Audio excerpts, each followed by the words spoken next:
You are listening to the Hiking Radio Network, where we talk the walk with shows by hikers, about hikers, for everybody.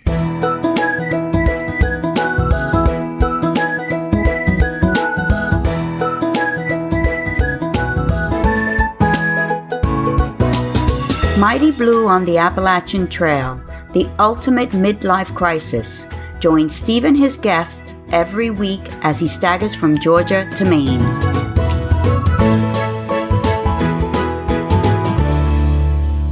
Hi all, and thanks for coming back again to Mighty Blue on the Appalachian Trail, the ultimate midlife crisis. And I've been having a bit of a crisis this week because I just haven't been able to get a show out at all. So I'm going to try to do 2 3-day shows, one going out today and one going out tomorrow. Today being Tuesday, tomorrow being, I guess, Wednesday.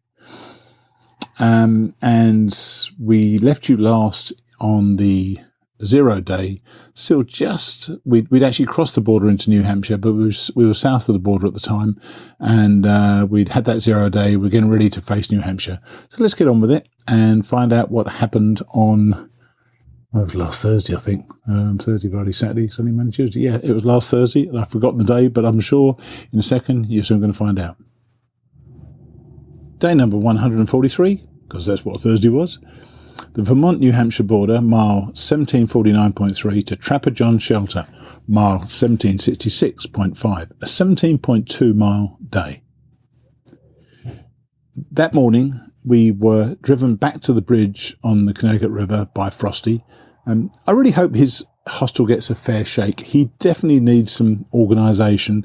I'm sure once he realises more people come to the hostel, he will get a fair shake, but he'll know what he needs to do, I'm sure, as he goes on.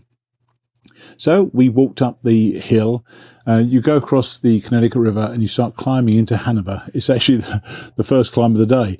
And we saw a notice on a telephone pole, I think it was, or somewhere, about free food at Dartmouth College.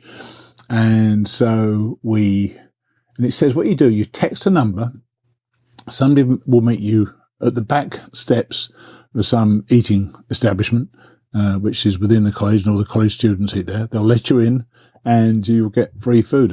Eat as much as you like, which of course for Trigger and I was just manna from heaven, and we ate like champions. But in the end, that nobody responded to the text. Apparently, it does work because the guy contacted me later actually, and he'd been asleep when I texted, so he hadn't been able to come and meet us, and it was quite early still. But we went up to the door there, and they said, well, if you pay $8, I think 84 cents, you can go in there. And there is literally tons of food. It's a huge hall, great food as well, really well prepared, and so we just ate like champions, as you do. As we were leaving town, we with our full bellies, you get to the top of this hill, Hanover, then you turn right, go down through the town and go down a little bit. We met Bounce, a guy we'd hiked with or around several miles back. He's been in town for a few days. Now you do this, you run into people you haven't seen for a while and suddenly see him again. And we just chatted for a short while, and we just carried on our climb. And there was a gradual 700 foot or so climb over about 2 miles to leave town. It was funny, actually. It seemed so very different from Vermont. It seemed almost primeval in the forest. It was dark. We weren't expecting great weather, I don't believe. But it just looked like something so different from what we'd experienced so far. So after that climb, we came down, we crossed the edge of a marsh on a wooden boardwalk. I love these wooden boardwalks. Trigger hates them because he calls that wet wood, because he knows he's in danger. He's fallen off twice already, so he doesn't particularly like that. And then we had a first of our climbs, a 14 or 1500 foot climb up Moose Mountain South. And that was fine. These things, I think Vermont, as I said to you before, prepared us pretty well for these climbs, and this is the first of the proper climbs in New Hampshire, and that was Moose Mountain. Then down to a beaver pond before the last climb of the day, up to Holt's Ledge, where there are views, but we didn't see them. We either couldn't find them, or it was pretty murky out, and we just didn't see any views at all. So it was kind of relatively viewless day, to be honest with you. And then we descended to Trapper John Shelter. And Trapper John Shelter is about a 0.3 mile walk to the shelter, which we normally wouldn't like to take. But there is a reason why we're doing this. I'll tell you that in a moment. But at the shelter, there were 3 Soboers, and they were hanging out before moving on. And so we actually set up our camp at the back of the shelter. And once again, I did a spectacular fail on finding a level spot and was sliding around all night long, trying to keep my air pad at the top of my tent as opposed to sliding down the bottom. But there were some other northbounders there who we'd met before as well. But yeah, the reason we were at Trapper John Shelter, remember Cushy all that time ago? Well, Cushy has taken some time off the trail, and she's back, and she was starting again, literally, less than a mile down the hill from Trapper John Shelter. So we'd arranged to meet up with her and her husband, Rob, the next day, which would have been our day number 144 or Friday. So that's why the plan was to get to Trapper John Shelter and then get down to meet Cushy and start hiking with her again tomorrow. So that was the end of day number 143. Day 144, Trapper John Shelter, mile 1766.5 to New Hampshire Route 25A, mile 1783.4, a 16.9 mile day. So in the morning, Trigger and I knew we didn't have to hurry. We were meeting Cushy at about 8 o'clock. And even though we knew it was about half a mile, something like that, it wasn't a real issue for us. We decided to have breakfast and sit in the shelter and chat. We chatted away and suddenly realised it was about 7:15. So even though we got up at 5, we'd be just jawing away, I guess, for that period of time. And we started rushing around, and in the end I had to send Cushy a text saying we're going to be a little bit late, because we had the 0.3 mile climb back out of the shelter, back to the trail, and then about half mile down to I said New Hampshire Route 25A. That's actually Grafton Turnpike, for people who may know the area. And when we got there, 8:10, they weren't there. But they did eventually turn up about 2 or 3 minutes later. So we were both a little bit late.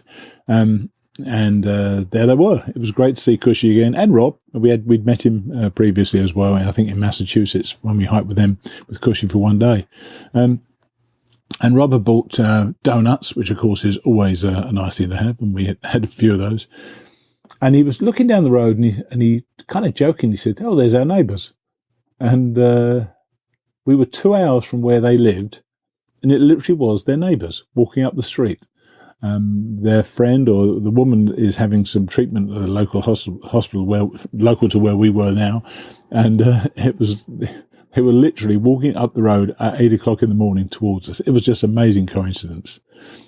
So obviously Cushy wants to catch up with them, and then we headed out, and we all chatted a lot when we were hiking. It was really lovely to be back with hiking with Cushy again. We knew that today was there were 2 mountains. Rob was going to meet us a little bit later on at Route 25A, and then he was going to take us 10 miles ahead of ourselves to a place called Glen Cliff and the Hiker's Welcome Hostel. But there was a reason for that, and I'll tell you about that in a minute. The 2 mountains we had to face were Smart Mountain and Mount Cube. Now, Smart Mountain is a 2,300-foot climb in 2 sections over about 4 miles. So it's not that massive, but, these climbs are now getting bigger and bigger. This is partly why I've always thought that this is such a south to north hike. You get prepared for these bigger and bigger and bigger climbs the further along you go. So 2,300 feet climb would have daunted us, I don't know, a couple of weeks ago, but since we've been through Vermont and now getting into New Hampshire, we're starting to feel our legs more and really getting up those big climbs. And as I said, there are 2 sections, and the climbs actually are up Smart Mountain. We're interrupted by Lambert's Ridge. There are great views all around there. So we'll get into nice flat spots, and there would be these terrific views all around us. And then further on up, there's a fire tower at the top, and we saw most of the big mountains coming up. You could climb this fire tower, and while it feels somewhat precarious going up there, when you get up there, some of the views are just so spectacular. Now, I don't remember when it happened. And remember, this is the first day hiking back with Cushy. I had fall number 22. I slipped on something or other and fell on my butt, which wasn't too bad. But it's probably more painful than it would have been because I've lost a bit of weight. And so my butt would have protected me before. It didn't protect me quite as much as it normally would do this time. But yeah, it wasn't a bad fall, so I was okay. And so from the fire tower, and actually from the mountain, Smart Mountain, we could see Mount Cube ahead of us. It was lower, Mount Cube, but it was so much more spectacular. These quartz ledges you could walk on.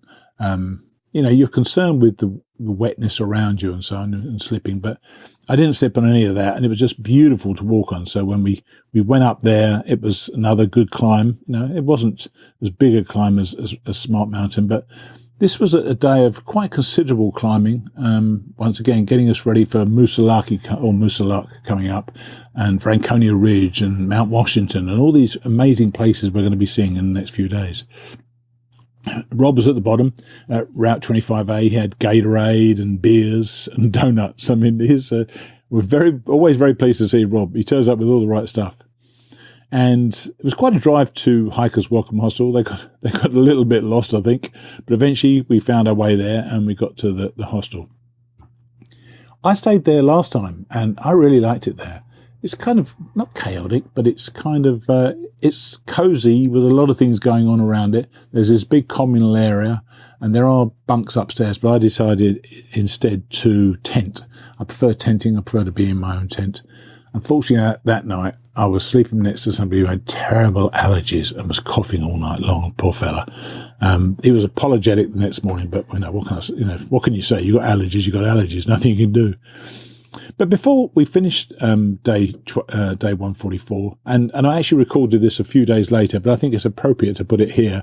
I want you to find out what Cushy's been up to while we've been away. So here is Cushy. Okay, I'm sitting here with somebody we hiked with a long, long time ago, and then we've started hiking with again. Hey, it's Cushy. Good to see you all again. Or not even, see you, Mighty Blue, but to talk to you all. Yeah, it's been quite a while, and we lost you around Harper's Ferry. So what happened? What have you been doing? And then we hiked again together one day in New Jersey. That's right. And then I took a week off, and we were back in the same exact spot. So it was time to hike on again, and back in my beloved state of New Hampshire. No better. Exactly. It could not be better. And of course, Cushy is our logistician. She's working out how we're going to get places, and she just sent me a text. I owe her $12 for a cab ride. She's organised already for today. So. What was it like to get off for that period of time and get back with your family? So I know you were kind of before when we did this, you were kind of not nervous, but you were kind of getting disconnected from the trail and getting back to your family. What was it like? I found it really difficult to balance two worlds, to balance trail life world and off trail life world. And I think towards the end of that stretch that we were hiking together, my head was just in being off trail. So I was just putting my head down and barreling forward to try to meet my family and be off trail. Yes, you did. I'm sure you did. I did big miles over those roller coasters to try to get myself in a good place.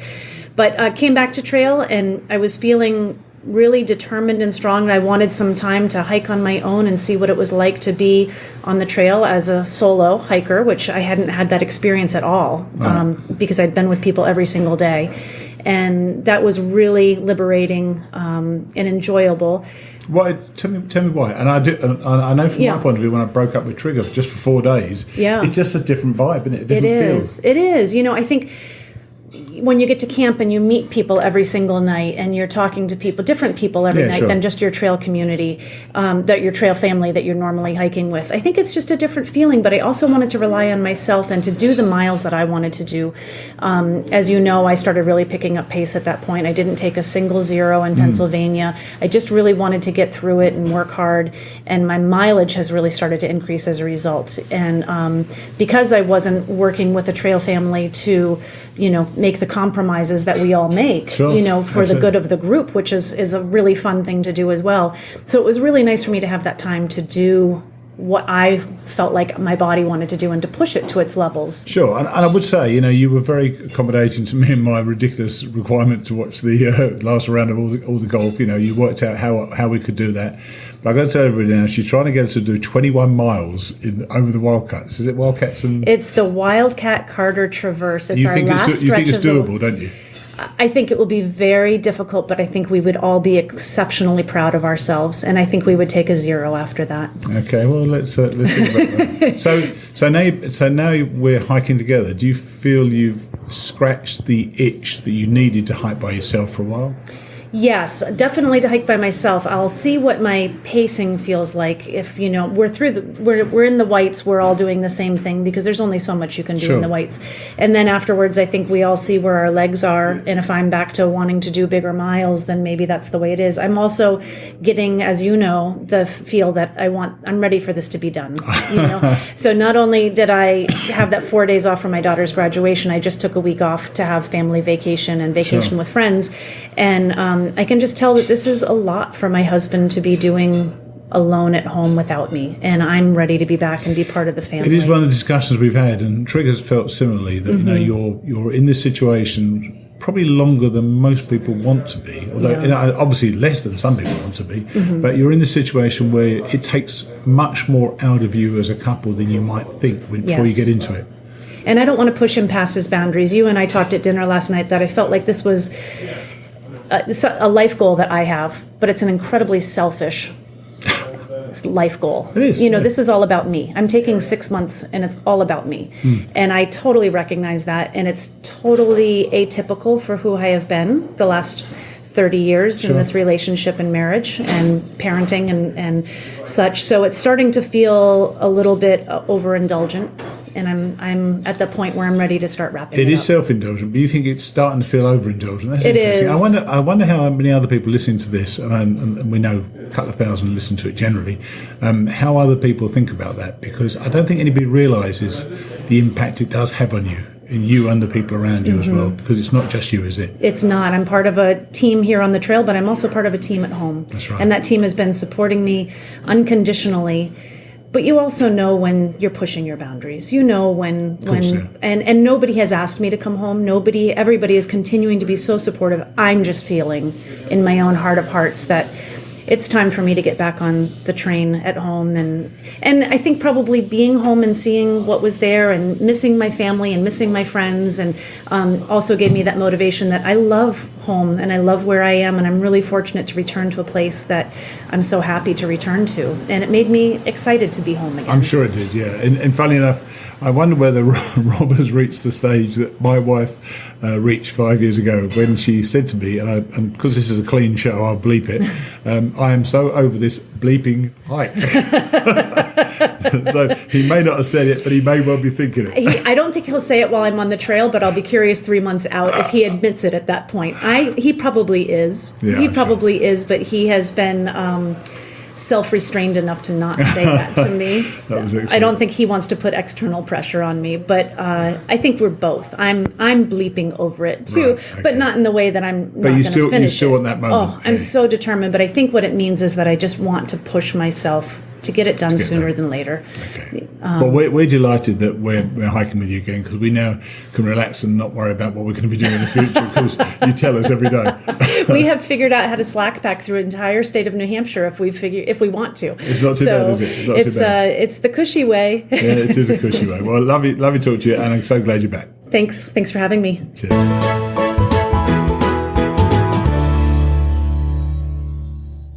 Day 145. Kinsman Notch, mile 1802.6, southbound to New Hampshire Route 25, mile 1793.1, just a 9.5 mile day. What on earth are you doing going southbound, some of you are thinking, and why did you miss 10 miles? Well, it was a sunny day, and one thing I really want to do is make sure I go through some of these spectacular places in decent weather. And Cushy came up with a plan, as she often does. So what we decided to do was postpone the 9 or 10 miles that we still had to fill in from Route 25C, I think it was, back to 25A, or 25, which is Glen Cliff and the Hikers Welcome Hostel. We knew we had to fill that in, and that was fine. But we decided, because the weather was so lovely, it was so sunny, and the forecast was for rain on the Sunday, the next day, we decided to climb Moosilauke. I keep getting the name wrong. I keep saying Moosilauke. I believe it's Moosilauke. And it's one of those things that sticks in your mind. I've said recently to Trigger, we've enjoyed hiking with each other now for, 1,200-1,300 miles. And I said, your highlight reel has not been written yet. Your highlight reel is going to be New Hampshire and southern Maine, and obviously Katahdin, and 100-mile wilderness, and all those things. And Moosilauke is really the beginning of the big mountains in the Whites. And it alone is its own highlight. And we were going to do it north to south. And there is a reason for this. And I don't know whether you agree with me or you don't agree with me, and frankly, that's okay. It's a long uphill going, quite relatively gentle to start with, but going up and up and up to Moosilauke. But then the downhill, if we'd gone south to north, you pass a waterfall for a lot of that hike. And really, it's dangerous. For me, it's dangerous anyway. And incredibly steep, incredibly wet often. And I just think the climb up allows you to get better footing, allows you to be safer. And so, a number of us were doing, going from north to south. And as I say, I did it in 2014. I was never unhappy with that choice. It's about a 4-mile climb, and it's still a 3,000-foot climb. These numbers are getting bigger and bigger. But as I said to you before, we're getting less and less daunted because we know we can do this. It's still not a mountain that we can't get over, and I'm happy about that. So the kind of the tradition for doing north to south, we got a shuttle from Glencliff to Kinsman Notch by the shuttle, and when we were there, we had 2 trail magics. You can't beat that, can you? Now, Cushy has got friends, Gail and David, and we knew that they were going to be at Kinsman Notch, so we knew we were going to have breakfast there. Egg, bacon, potatoes. I mean, how bad can that be, eh? I mean, it's fantastic. And a couple of Gatorades. Happy days as far as I was concerned. And then we had that. We hung around with them for, 3/4 of an hour, something like that, maybe even an hour. And then we saw another couple setting up on the other side of the road. I thought, well, silly not to. So we went across there, and they saw that eggs and bacon were being made. So their approach was different. They were making PBJs, peanut butter and jelly sandwiches, or a New Hampshire specialty, apparently, a fluffernutter. A fluffernutter is a combination of marshmallow and peanut butter, and it is just as revolting as it sounds. I love peanut butter. I'm okay on marshmallow, but together, because what they did, they made us up this sandwich to take with us on the trip. And it was a really warm day, a hot day, in fact. The marshmallow was a bit manky by the time I ate it later on. But, it was so nice of them to do it. And they were just such lovely people, so we were chatting with them as well for a while. We hiked up past a waterfall for about a mile. Sometimes you find yourself pulling at the roots to pull yourself up a climb. But you know what? I love that sort of climbing. We were very, very steep, quite wet often, the rocks, and you look for grips at the side, and sometimes there's a root hanging out, or there's a tree that you can access, and you can really pull yourself up by these trees. You have to test, obviously, not to bloody pull them out, but it was just magnificent climbing, and I really thoroughly enjoyed the whole thing. And eventually we did the thing that I remember back in 2014, I got so excited about. We got above tree line, this is the alpine level. And it's almost impossible to describe it to you. You can see some of the photos on Instagram and stuff like that. But really, getting above tree line is as good as it gets. It's like you're walking on the moon almost. And for Trigger, it was the first time. And I was just pleased that I was still pleased to see it, if you know what I mean. Because it was something that I'd had in my mind that I might be disappointed because I knew what to expect. But man, it was good. I really enjoyed it. And at the top, there were carried on. What they say to you, stay to the path. And the path was full of rocks. So that's fair enough. So we stayed on the path, and then you get higher and higher.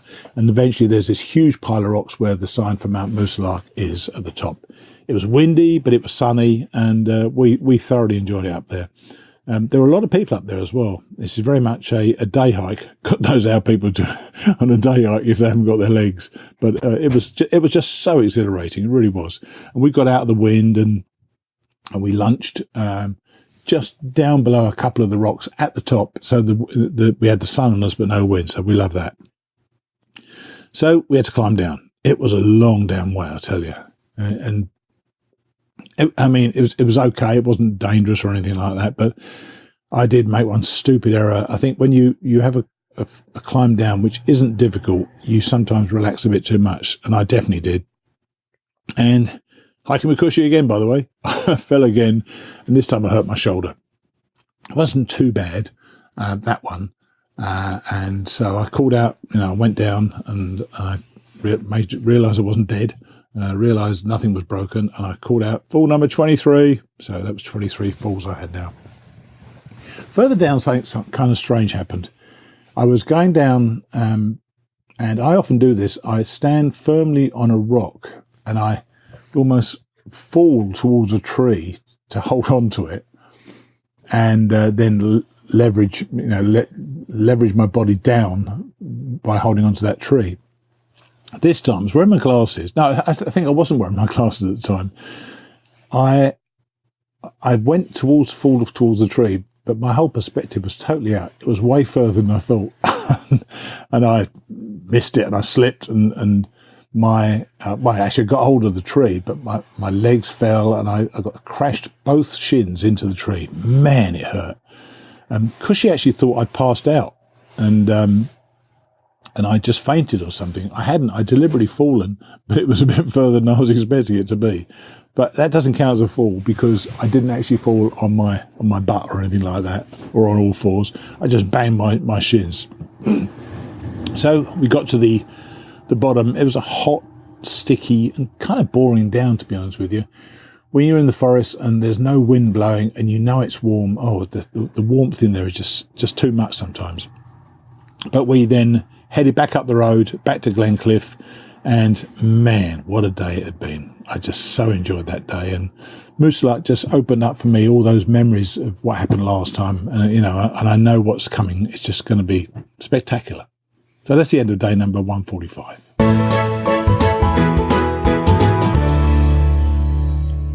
So, as far as I'm concerned, we've hit the first bits of our soon-to-be highlight reel. Moosaluck is so darn spectacular that you think that nothing could top it, but you'd be wrong. But you realise you're in a serious place and that you need to be on top of your game if you're going to come through this unscathed. It isn't easy, there's no question about that, but it is fabulous. This is what you came for, and now I know it's all in front of me, and I'm looking forward to equally wonderful times in the next few days. So much so that, in fact, this episode was a 3-day episode, and the next episode is also a 3-day episode. So watch out for it, our next show, which is going to be released tomorrow, which is Wednesday, I believe, and it continues our journey in the White Mountains. I'll see you next time.